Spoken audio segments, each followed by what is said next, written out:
watching News 25. Local coverage you can count on.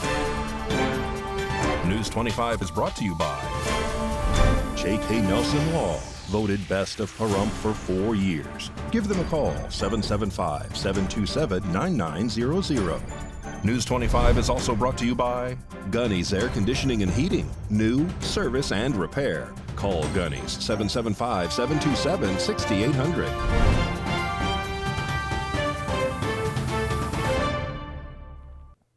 Hello, I'm Unat Gentry. It is Thursday, August 24th, and welcome to this edition of News 25.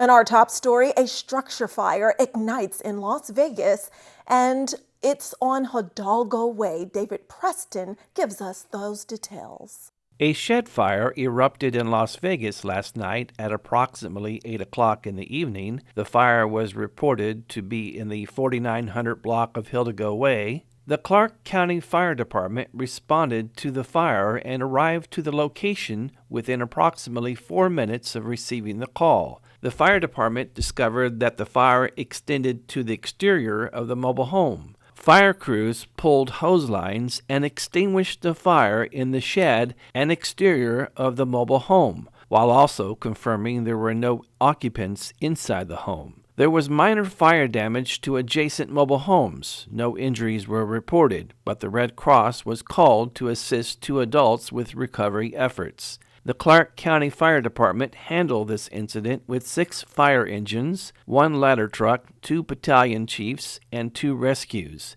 A total of 34 firefighters were used on this scene. Nye County Sheriff's Office deputies say a man resists them excessively before they finally transport him to the Nye County Detention Center. RJ Camacho reports.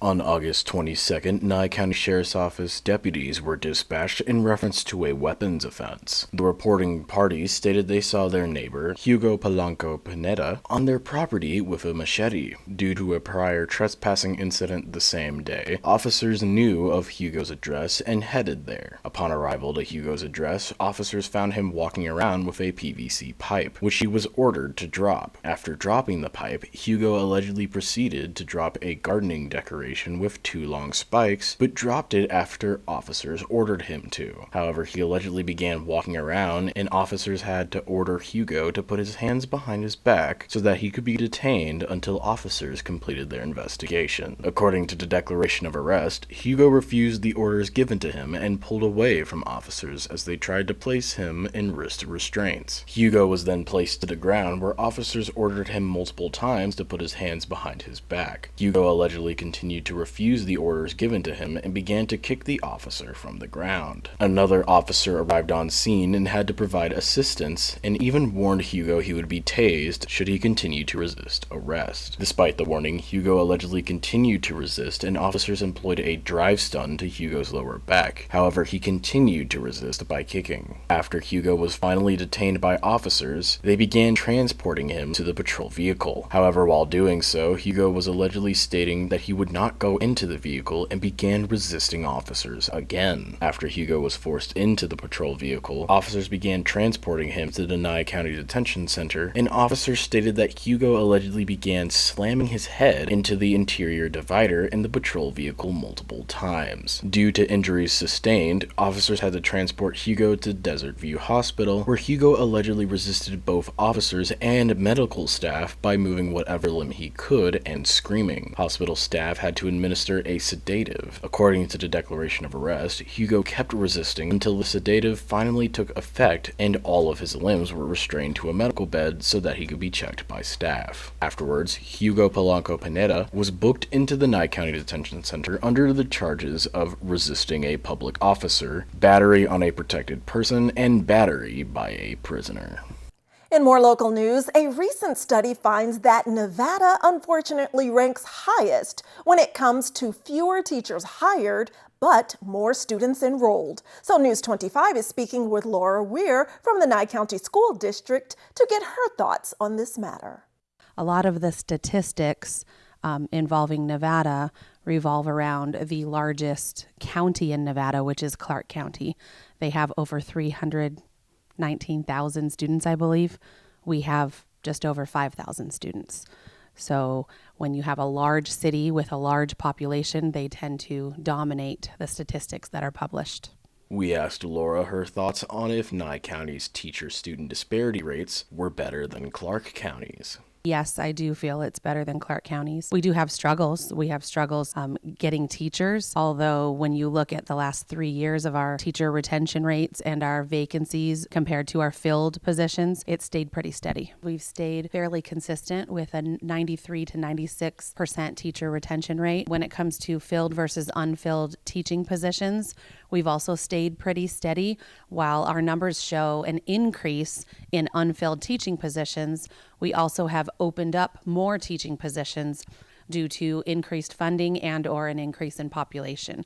While doing better than Clark County, as Laura stated, there is still a struggle going on here in our very own county. So one would wonder how exactly this might affect not only those working on the school board, but also the students who attend the schools in our county. It depends upon where the students are at and the teachers that they have. We have a group of teachers throughout our county that truly care about students and do the very best to support students every way possible. So I think in a lot of ways, our students are not as impacted as they are in larger counties where they feel more like a number. Here, they feel valued as people. I know that they see that we have long-term substitutes, unfilled teaching positions, but when you compare it to the larger counties, the difference is huge. So we've had to do a lot of learning. We've had to expand strategies that we utilize with students. Last school year, one of the things that I personally supported and tracked were student discipline infractions that we record within our online system, Infinite Campus. We had in October, I picked random weeks throughout the school year. There was a full week in October, the week of October 2nd, I believe, we recorded 193 reported student behavioral incidents. And over the course of the school year, if you look at a similar week in April, a full school week, it was the week of April 15th, only 115 reported student behavioral incidents. The single most important factor when it comes to that is the relationship between the staff and the students. Well, I can tell you there is no way we could ever pay a teacher what they're worth. Teachers are worth so much more than we could ever afford to pay them. But I'm very proud to say that we just signed a new contract with teachers this year, giving them a 12% pay increase for this school year and a 10% pay increase for next school year. My hopes are that teachers will see the benefits of working in a small rural district compared to the urban areas. We are truly a family here, and once people come out here, they tend to become part of that family and they don't want to leave. So I hope that we can expand our possibilities of bringing people out here just with the desire to get rid of the hectic ways of the urban communities. And the U.S. Forest Service needs your opinion because they're seeking public comment on fee hikes for recreation sites in the Humboldt-Tiobe National Forest. The U.S. Forest Service announced Monday that it is seeking public comment on fee hikes for recreation sites in the Humboldt-Tiobe National Forest, including the Spring Mountains National Recreation Area. For example, the fee for a single picnic site at Cathedral Rock is currently $12 Monday through Thursday and $18 Friday through Sunday. This would increase to $20. A single campground site at Kyle Canyon Campground currently is $12 Monday through Thursday and $19 Friday through Sunday. That would climb to $35. Comments on the proposed fee increases are being accepted until the end of business hours on October 16th. They can be submitted through the Forest Service website by email at sm.fs.htrecfees@usda.gov or by mail at Humboldt-Tiobe National Forest. Attention, recreation fees. 1200 Franklin Way, Sparks, Nevada, 89431. All right, don't grab that remote. We're telling you how you can help new mothers all throughout our community when News 25 returns.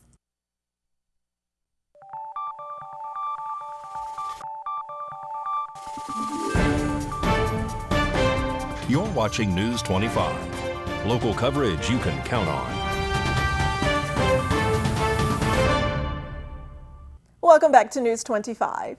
Well, First Choice Pregnancy Center is hosting its 15th annual Diaper Run. So News 25 is speaking with Lisa Madsen, who's running that event. My name's Lisa Madsen, and I'm with First Choice Pregnancy Center, currently located at 2240 East Calvada Boulevard, across from the Calvada Eye. We've been here since October of 2022, and it's a wonderful location. We're going to have our 15th annual Diaper Run on Saturday, September 16th, 2023, and it's to benefit the First Choice Pregnancy Center. All the proceeds will go to the Pregnancy Center. You can find out more information at www.diaperrun, that's diaperrun.us. It'll have the contest rules, and it'll have the ride route. It's going to begin at Master Tech Computers, 580 South Highway 160, next to China Walk. That's going to be the first place that you go, and it's going to end here at First Choice Pregnancy Center at 2240 East Calvada. It's a family-friendly event, and the public is welcome. You can either ride a motorcycle or you can drive a car. There's a fee for the rider or the driver is $20 plus a pack of baby diapers, and we need sizes 4, 5, or 6. And the passenger, the main passenger, just one of the passengers, the entry fee is $15 and a small pack of diaper or unscented diaper wipes. And the registration includes lunch, which will be served here at the Pregnancy Center afterward. And there's also going to be a raffle where different businesses and people have donated prizes to be raffled off, and all the proceeds will go to benefit the Pregnancy Center. And there will be live music. We've had live music in previous years. You can also contact Nancy Irwin directly. She's our director here at the Pregnancy Center, and her phone number is 775-513-6207. Well, if you're thinking about getting away this weekend, you're in luck because we're road tripping with Mikey Ruhan, who's giving us some destination tips.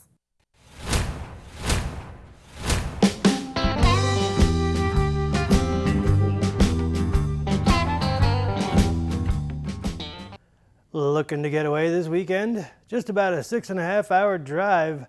Lake Tahoe, Nevada State Park is abundant and diverse in natural resources, from high alpine mountain peaks to lush meadows. Majestic forest stands to ribbons of aspen groves, subalpine and alpine lakes, to the prominent granitic rock outcrop and sandy beaches of Lake Tahoe's spectacular shoreline. This varied environment supports the dynamic processes that shape the habitat for a rich spectrum of vegetation, wildlife, and fisheries within the park. The largest alpine lake in North America, Lake Tahoe is a cobalt blue lake atop the Sierra Nevada on its eastern shores. Gently sloping beaches, crystal clear water, and interesting rock formations allow for wonderfully sublime swimming, kayaking, and scuba diving at Sand Harbor. Use caution because they have a couple of hungry ducks that run the beach. While you're there, make the trip to the California side. It's a beautiful trip, packed with gorgeous views and breathtaking waterfalls. For more information, visit parks.nv.gov. In today's health segment, we're talking about halitosis, which is chronic bad breath. It can be pretty embarrassing, and if you think it's only caused by the kinds of food you eat, guess again. As doctors with Cleveland Clinic explain, there are many different culprits like the bacteria found in your mouth. This bacteria then metabolizes the sugar and carbohydrates. It's the beginning of digestion in the mouth.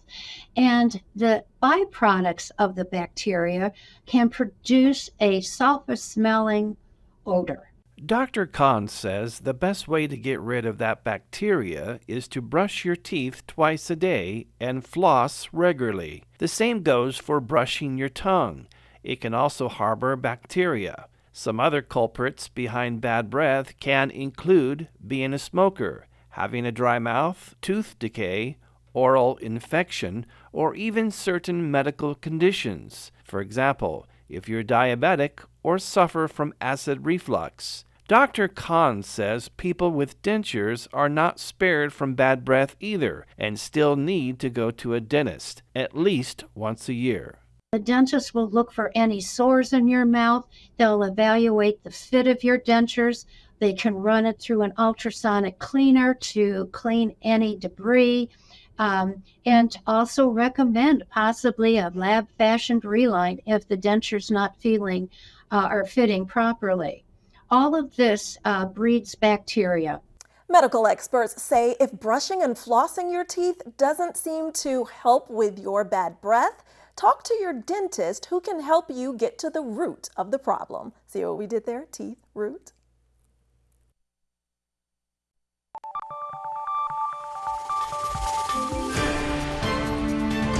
You're watching News 25. Local coverage you can count on. News 25 is brought to you by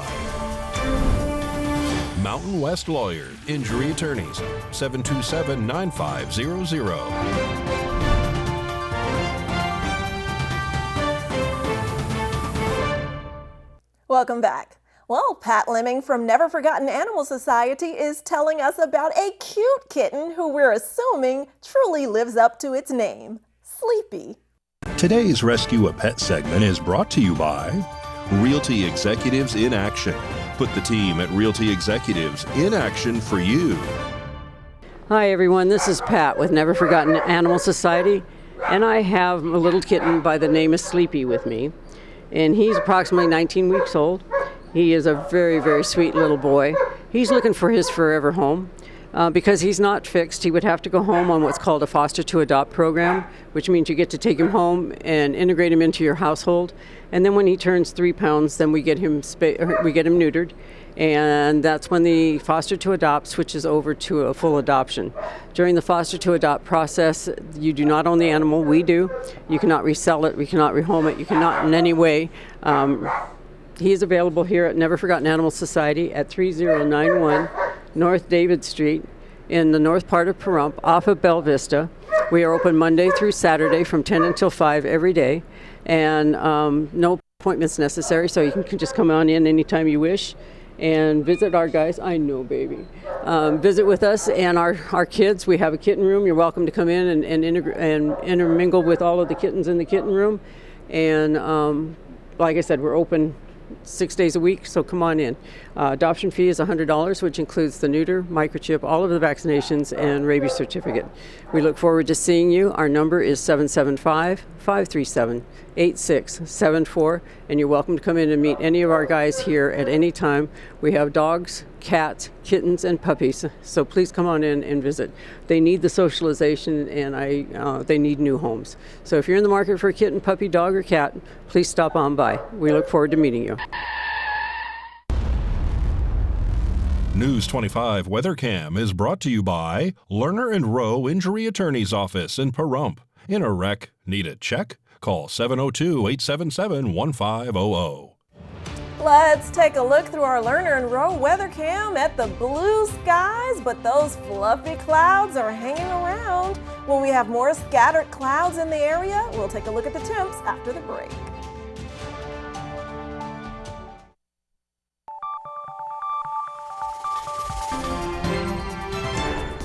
News 25 weather is brought to you by Dairy Council of Nevada. Undeniably delicious, undeniably dairy. Enjoy what's real.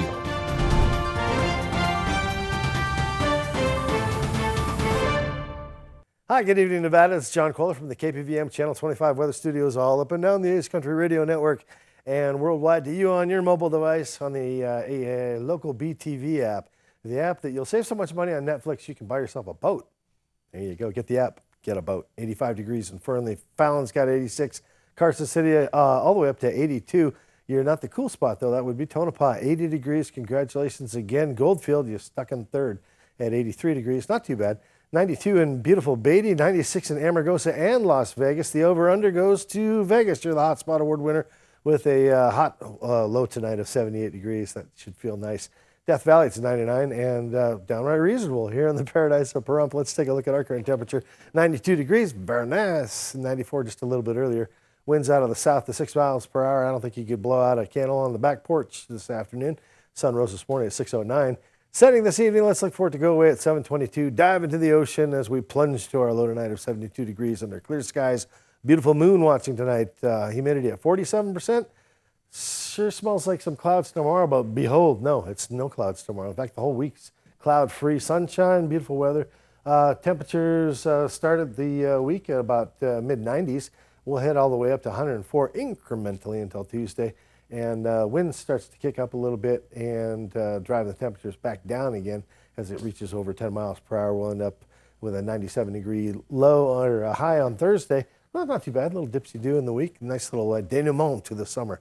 That's a French word I learned in college. All right, back to the desk. Here's Dr. Unette Gentry.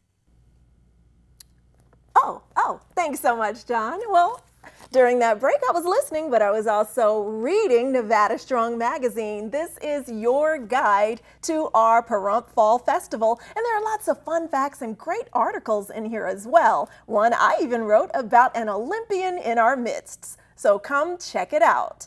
All right, that does it for this edition of News 25. I'm Unette, and from all of us here at KPVM and 8th Country Radio, thanks for joining us, and we'll see you on the air next time, unless you're reading Nevada Strong magazine. Good night.